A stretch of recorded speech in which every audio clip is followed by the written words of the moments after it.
Good afternoon. Welcome to our daily press briefing, which we were able to organize since the European Council video conference ended last night.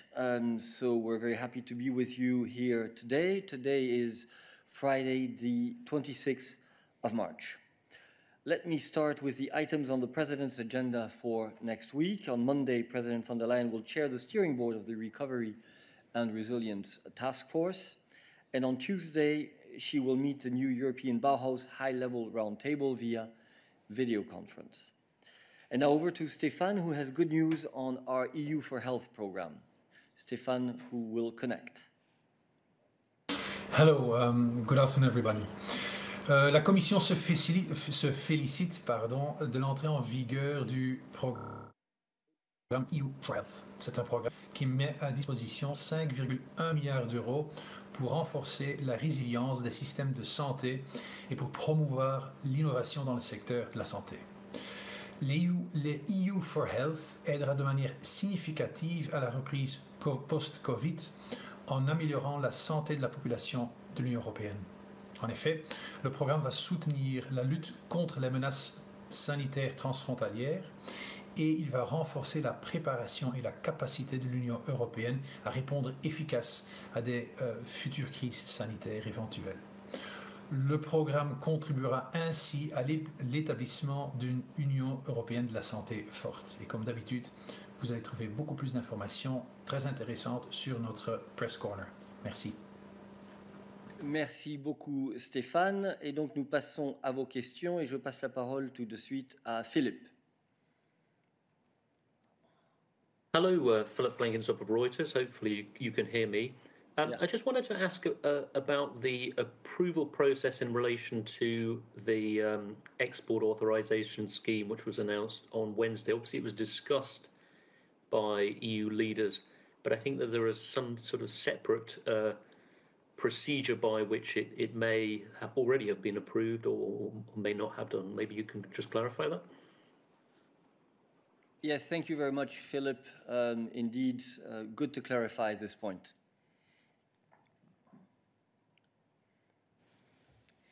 Yes, thank you. So just to clarify, this is an implementing regulation which was published yesterday in the official journal, which means it entered into force already today. As it falls under comitology, this means that the Commission, given the emergency situation, can use comitology with urgent procedure.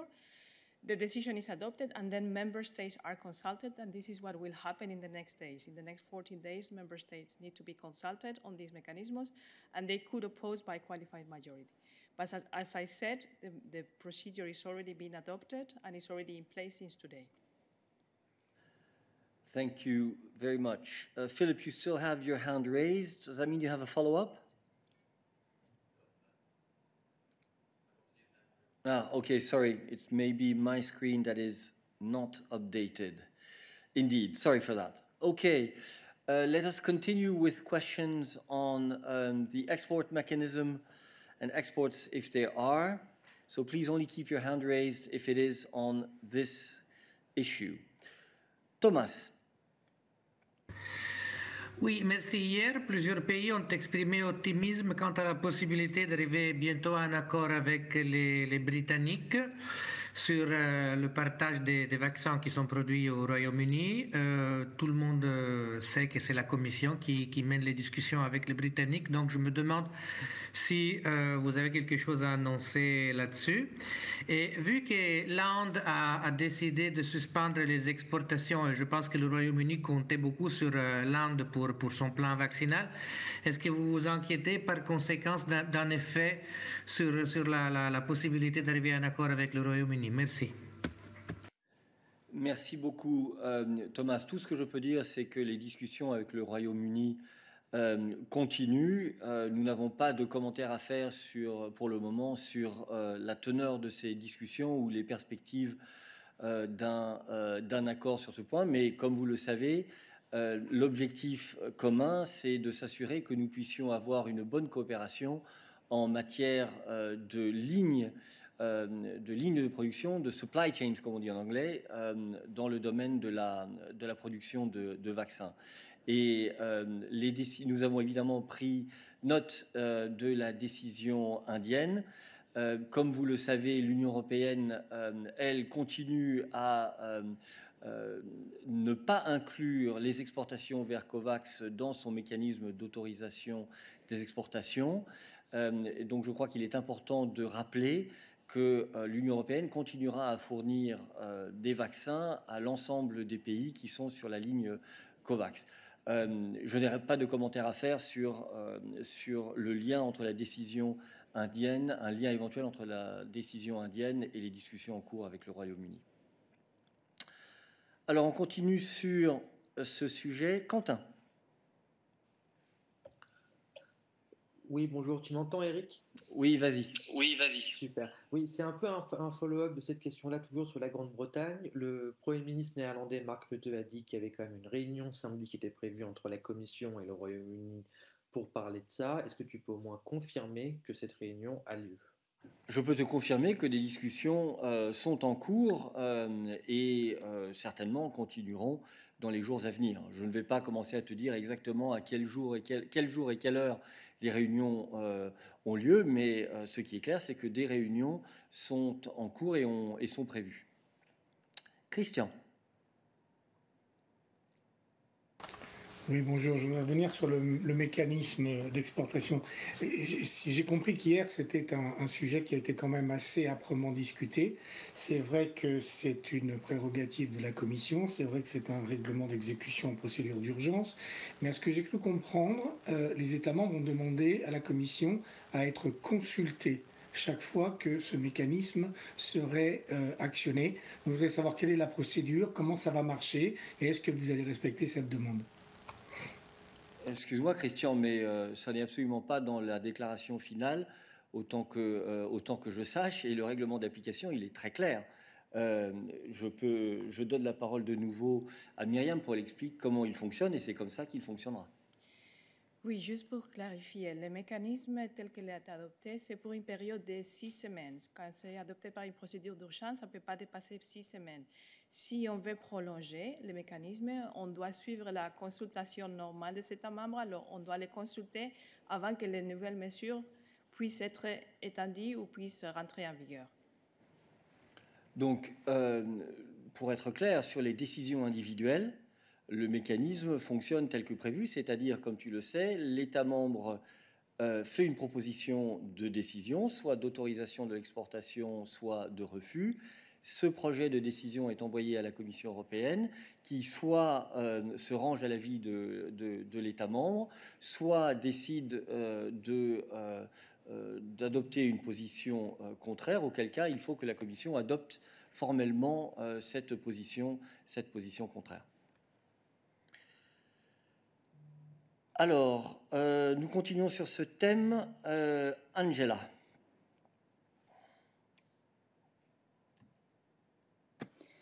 Yes, good morning. Thank you for the floor.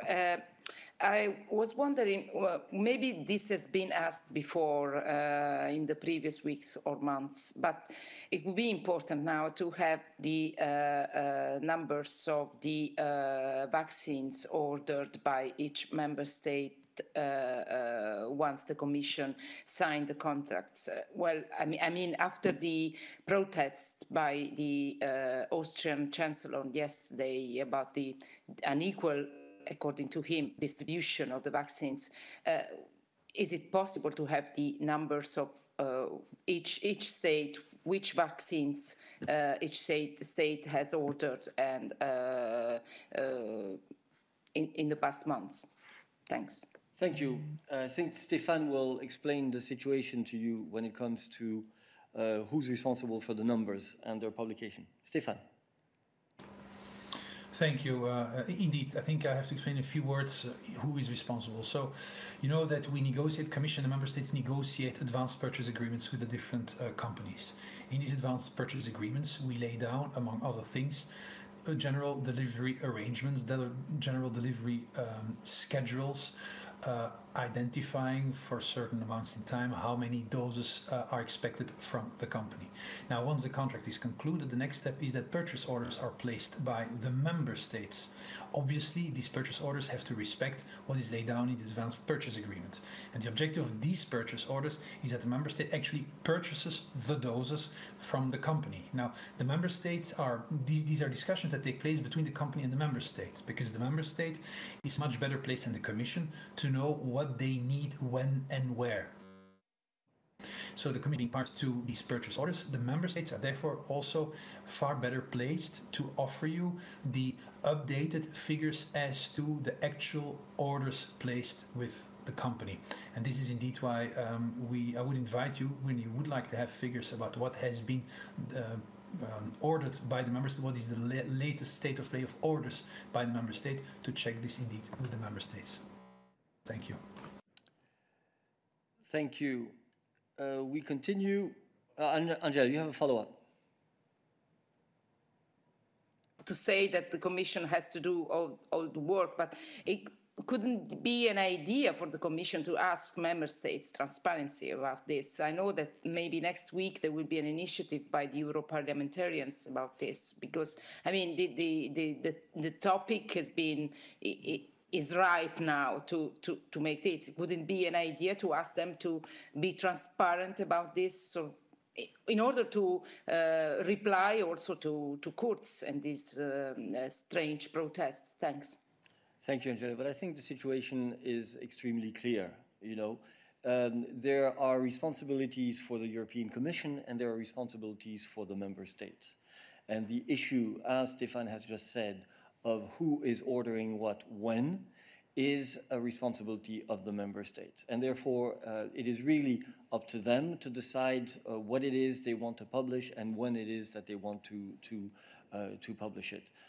As you know, our position has been clear from the beginning, and it is that we favored a pro rata distribution of the vaccines that have been reserved under the advanced purchasing agreement to member states. That would have ensured complete transparency right from the beginning. But as of the moment where member states have decided on a different distribution key, then it is really for them to publicize those figures.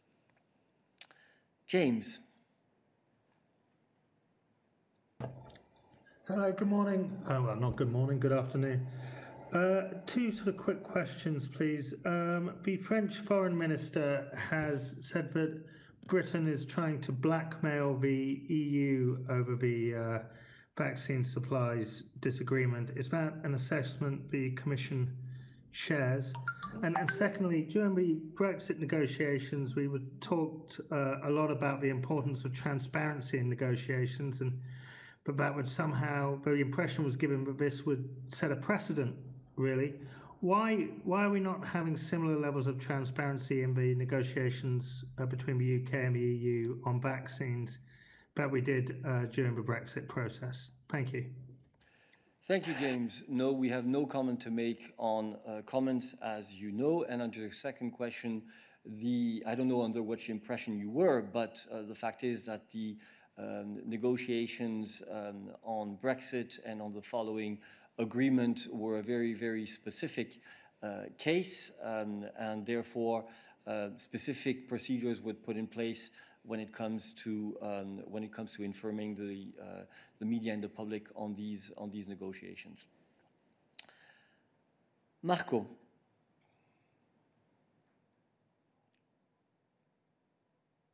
Oui, merci Eric, bonjour. Hier soir, la présidente de la Commission a expliqué que les 13 millions de doses destinées aux pays COVAX qui étaient dans l'établissement de Catalent en Italie ont été produits en Chine et dans la Corée du Sud.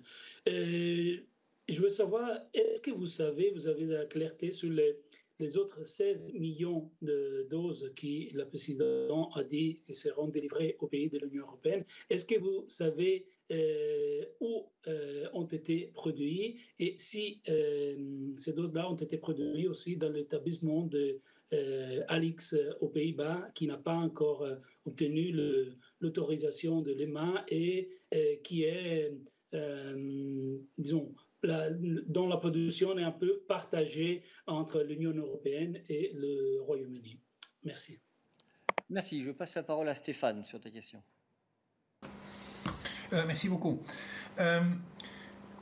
En ce qui concerne la production des doses, c'est évidemment la responsabilité de la société d'assurer la production de doses conformément à ce qui a été mis dans le contrat, conformément aux engagements qui ont été pris par la société. Donc ça, c'est très important.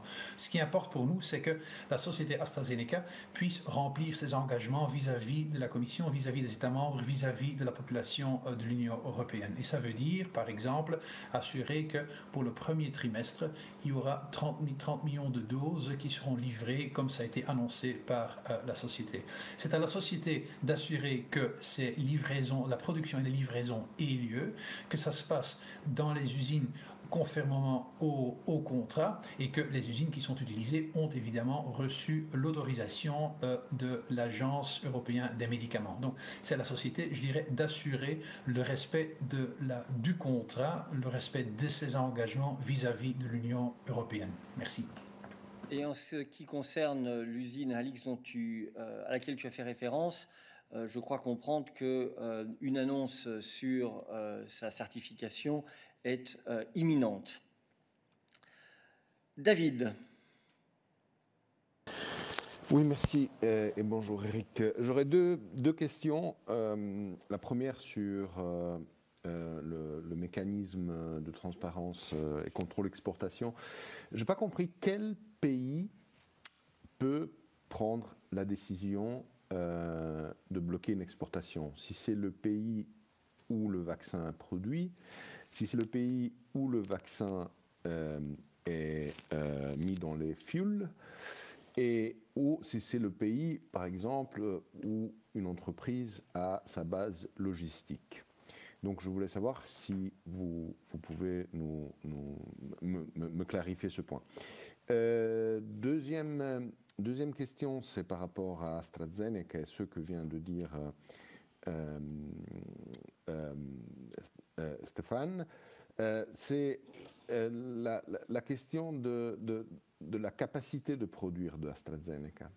Parce que si on regarde les chiffres, on voit assez bien que AstraZeneca ne peut pas respecter ses engagements. Elle ne respecte pas ses engagements au Royaume-Uni parce qu'elle ne produit pas assez, elle ne le fait pas dans l'Union européenne. Et maintenant, il y a le problème Inde, qui était une possible solution de la chaîne globale. Alors, est-ce que, au-delà de dire la société doit respecter ses engagements, vous reconnaissez qu'aujourd'hui, il y a un vrai problème de capacité productive de la société, et donc c'est ça le point central. Merci. Sur ta deuxième question, je pense que la réponse est bien entendu oui. Ça n'est pas nous qui devons reconnaître qu'il y a un problème de production. Nous, on a un problème de livraison des doses auprès de l'Union européenne. C'est clairement lié à un problème de production du côté de la société. Et comme tu le sais, nous sommes maintenant en dialogue avec la société pour voir comment essayer de résoudre ces difficultés. Mais c'est bien entendu un problème qui affecte effectivement l'Union européenne, mais qui affecte aussi d'autres clients de la société. Donc je pense que tout le monde a un intérêt à ce que des solutions puissent être trouvées. En ce qui concerne ta première question, je passe la parole à Myriam. Oui, merci. Alors, la compagnie qui produit les vaccins ou les composants des vaccins doit introduire l'autorisation d'exportation dans les pays où c'était produit. Alors, si ce n'est pas le produit final, comme les composants sont assez couverts, aussi il devrait introduire la demande d'exportation là où les composants étaient produits. Voilà, donc ça dépend du stade de production qui fait l'objet de l'exportation. Tommaso. Oui, bonjour, merci pour l'opportunité. Tommaso Gallavotti de Necronos Italie. Deux questions, si c'est possible. La première, c'est sur les 10 millions de doses de vaccin Pfizer sur lesquelles les leaders ont disputé hier, l'Autriche demande que les doses soient, que les mécanismes pour la distribution des doses soient corrigés pour adresser les différentiels futurs.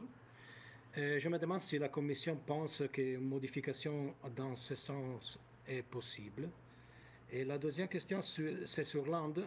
Est-ce que vous allez avoir des contacts de haut niveau pour convaincre Narendra Modi à retirer la loi sur les exportations, comme il a été le cas dans la première vague, quand la présidente von der Leyen a convaincu Modi pour les exportations du paracétamol. Merci beaucoup. Merci. Sur la première question, je passe la parole à Stéphane. Merci beaucoup, Tommaso. Comme Eric vient de l'expliquer il y a quelques moments, la Commission a toujours défendu l'idée de distribuer les doses sur un base pro rata, donc sur base des populations. Ça a toujours été l'idée de base pour la simple raison que le virus se trouve partout en Europe de la même manière. Et donc c'est une clé de distribution qui est tout à fait juste et équilibrée. Les États membres ont évidemment, comme ils l'ont fait dans le passé, la possibilité de se mettre d'accord sur une autre clé de distribution. Ceci étant dit, hier, comme tu le sais, il y a eu le Conseil européen, à l'occasion duquel il a été décidé que la question de la distribution des 10 millions d'euros serait traitée par le Coreper. Donc, c'est dans les mains des États membres qui doivent se mettre d'accord sur la meilleure manière d'assurer la distribution de ces 10 millions de doses. Encore une fois, pour la Commission, une distribution sur une base pro rata est une distribution justifiée, mais c'est une discussion qui a lieu au niveau du Coreper, donc au niveau des États membres. Merci. Merci beaucoup. Et en ce qui concerne ta deuxième question, Tommaso, je n'ai pas d'informations spécifiques sur des contacts en particulier suite à l'annonce très récente du gouvernement indien, mais il est clair que nous sommes en contact avec nos partenaires à travers le monde, y compris l'Inde, en ce qui concerne les chaînes de valeur, les chaînes de production de vaccins, et ces contacts vont certainement continuer, y compris avec l'Inde, et au vu de cette décision. Griselda. Merci beaucoup. Je voudrais savoir en combien de temps croyez-vous que cette question de 10 millions de doses peut être résolue, et est-ce que d'une certaine façon vous arriverez au Coreper avec une proposition, ou vous avez besoin de... ou vous laissez ça complètement aux diplomates, disons comme ça, pardon. Merci Griselda. Écoute, c'est impossible pour nous, et ce n'est pas notre rôle, de faire des prévisions sur le temps qu'il faudra pour arriver à une solution. Encore une fois, c'est une question qui relève de la responsabilité des États membres. Bien entendu, la Commission joue un rôle constructif. C'est pour ça que nous avons fait cette proposition en ce qui concerne la disponibilité de 10 millions de doses en accord avec l'entreprise concernée, afin que les États membres aient une marge de manœuvre, en quelque sorte, pour leur discussion. Mais il faut quand même comprendre qu'au bout du compte, il s'agit d'une décision qui doit être prise par les principaux concernés, c'est-à-dire les États membres, puisque ce sont eux qui achètent les doses. Donc, ça n'est pas à nous de spéculer sur ce que sera la décision finale, ni le temps qu'il faut pour y arriver. Athanasios. It's not on vaccines. Can we change subject, or others than you? I see that you are the last hand raised, and therefore I will give you the floor. Go ahead. All right, so I got two questions. They're totally unrelated. I will start with the easiest one, since you got Miriam there. What happened with the Halloumi file? It was about to be voted today, I think, in some kind of committee. So where are we with this? And then I will ask you the second one. Hold on. You'll ask us first one question, and then, if you don't mind, we will see if there are other questions for Sandra on trade-related issues. Thank you. Yes, indeed. So there was decisions that were being taken this week on the quality part, on the for the recognition as a protection designation of origin, and also on the sanitary and phytosanitary part. It's too early now to know the outcome because this is still happening and still has to be finalized within the next day. So we will hopefully be able to update you around next week or the week after. Thank you. Are there other questions on trade-related issues for Miriam today? Petra, I'm not sure you have a trade-related question.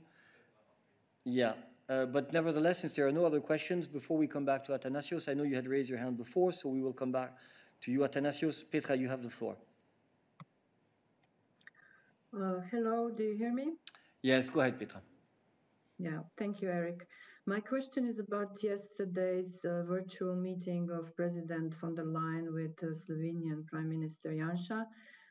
I would like to know whether the President raised the issue of media freedom, in particular the National News Agency, when she spoke to the Prime Minister.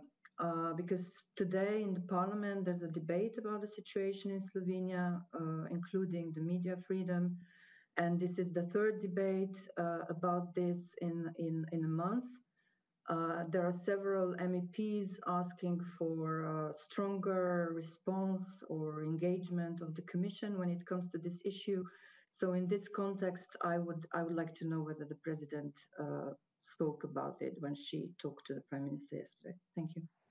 Thank you, Petra. So the issue was brought up during the meeting in the context of the letter which had been sent by Prime Minister Janša, and the President invited the Prime Minister to be in close contact, in particular at the level of his ministers, with Vice President Jourova and Commissioner Breton. You know the importance that we give to the issue of media freedom. You know that we have commissioners who are dealing specifically with these files and pursuing our policy. And indeed, the President asked that the ministers of the Slovenian government be in close contact with the responsible commissioners on this file. Thank you. Are there other questions for us today on rule of law related issues?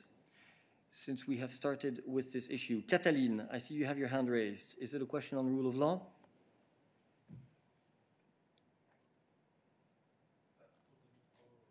Katalin, we can't hear you. This mic source seems to be wrong.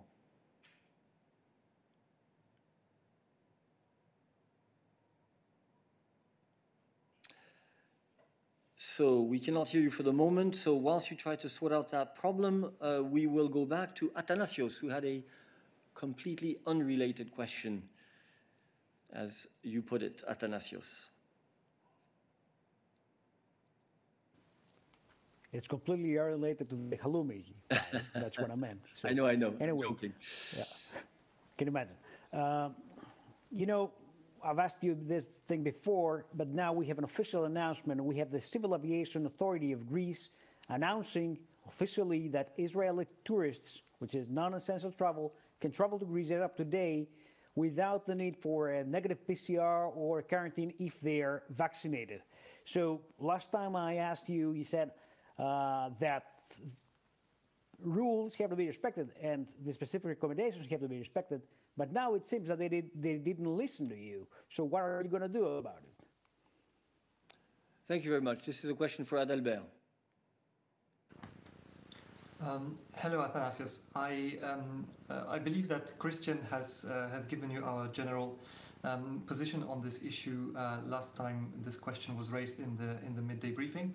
I can perhaps only recall, of course, that we are also from our side working currently on updating the proposal on the external travel restriction in line with the current developments. So this is also an issue that is being looked at present, but that is also not really a new element in that this is something that we announced at the time when we presented the proposal on the digital green certificates. However, it is obvious that the recommendation adopted by the member states should be implemented by the member states as they all agreed. Thank you very much. Athanasios, you have a follow-up, but I'm afraid we won't be able to go further than what we have just said. Nevertheless, I need to ask, so they're not respecting it. What are you going to do about it? Look, I think that Adalbert has told you what we can tell you today. We will not go further on this. Thank you. Katalin, we try to come back to you. If you have been able to sort out your mic issue. She has disconnected. Okay, are there other questions for us today? That is not the case, so let me thank you for your participation and see you next week for the midday briefing. In fact, it will be Dana holding the podium next week. Thank you very much.